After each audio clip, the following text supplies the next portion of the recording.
The coalition is heading to its safe space today, defence and national security, with a pledge to increase defence spending to 3% of GDP within the next decade. Joining us live now, Wednesday panel, Labor MP Julian Hill and Liberal MP Keith Wolahan. Good morning to you both, gentlemen. So more detail ahead, no doubt. But Keith, has this come too late? Not at all. Just about the overwhelming majority of Australians haven't voted, and most won't vote till next week, and the majority on Saturday, the 3rd of May.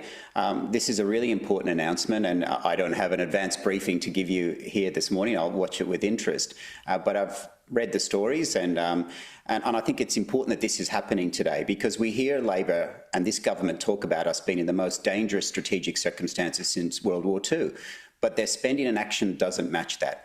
And you don't need to just trust them on their words. Go back to when they were last in government, where they inherited spending of defence at 2% of GDP and brought it right back down to 1.56%, which was the lowest percentage since 1938.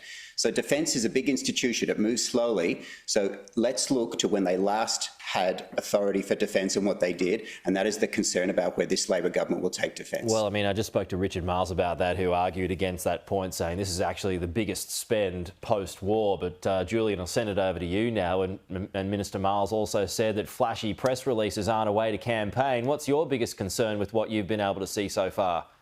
Well, I thank Keith for his service to our nation in uniform as we approach Anzac Day. But I feel a bit sorry for him. He's just said it's a great policy, but he doesn't know what it is. It's a nonsense thought bubble when it's another desperate distraction in the dying days of the election campaign. It was Dutton's desperate to distract from American-style cuts and chaos. The most telling moment in the debate last night was he literally admitted that he's not going to tell people what he's going to cut to pay for the $600 billion of nuclear reactors until after the election. They've had 3 years to think this through. That is a lie, Julian. 3 years to think this through, and all they've got is a thought bubble. But it will be lovely, Pete, to see Andrew Hastie back on the national stage. He's been very busy in his electorate, I know, running around scrubbing the Liberal logo off all his signs and pamphlets and sitting at home with the calculator doing the numbers on Dutton if he loses his seat, as many polls are saying he's going to do. Well, we could talk about the seat of Bruce as well if you want as well. What I would say is don't listen to what they say in this desperate moment before an election campaign that's gone off the rails. Look at their record in government. I chaired the Defence Subcommittee, and frankly, if someone like Keith was on it, it'd be better for their side than many of the buffoons they sit around that table. Look at their record, 28 projects running 97 years late. No submarines, billions of dollars of taxpayer money pissed up against the wall. You don't fight battles with a press release. You know, they ran out of Australian flags standing behind Dutton when he was Defence Minister, announcing stuff that was never, ever delivered. 6 Defence Ministers in 9 years. You'd need fingers and toes to count the number of ministers through the broader portfolio. The government is investing more in defence. Defence expenditure is at the highest recorded since World War II and growing. An extra $50 billion, $57 billion over the next decade. Not as a percentage of GDP. $10 billion Not as a over percentage the of GDP. estimates.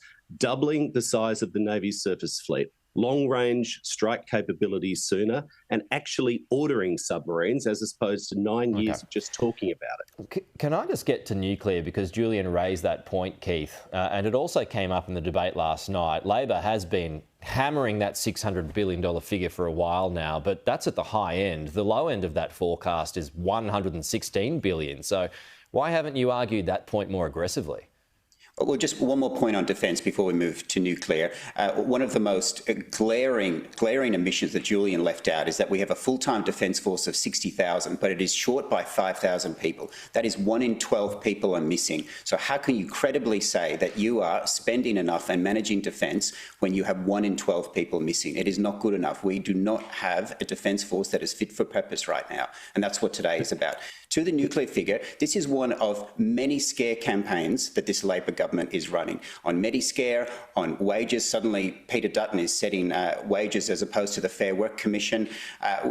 When you don't have actual credible policies and a future to put to people, you scare them. That is the Labor play. And so this $600 billion figure, which Julian just said himself, that they can't help themselves. It is absolute nonsense, and they are repeating this lies to Australians all the way through this campaign, and they are accelerating it in these last 2 weeks. It's based on advice from the CSIRO, the AEMO, and it's based on advice from a lobby group. But can I just say, the UK has just built a nuclear reactor that's nearly $100 billion, and you want to build 7 of them.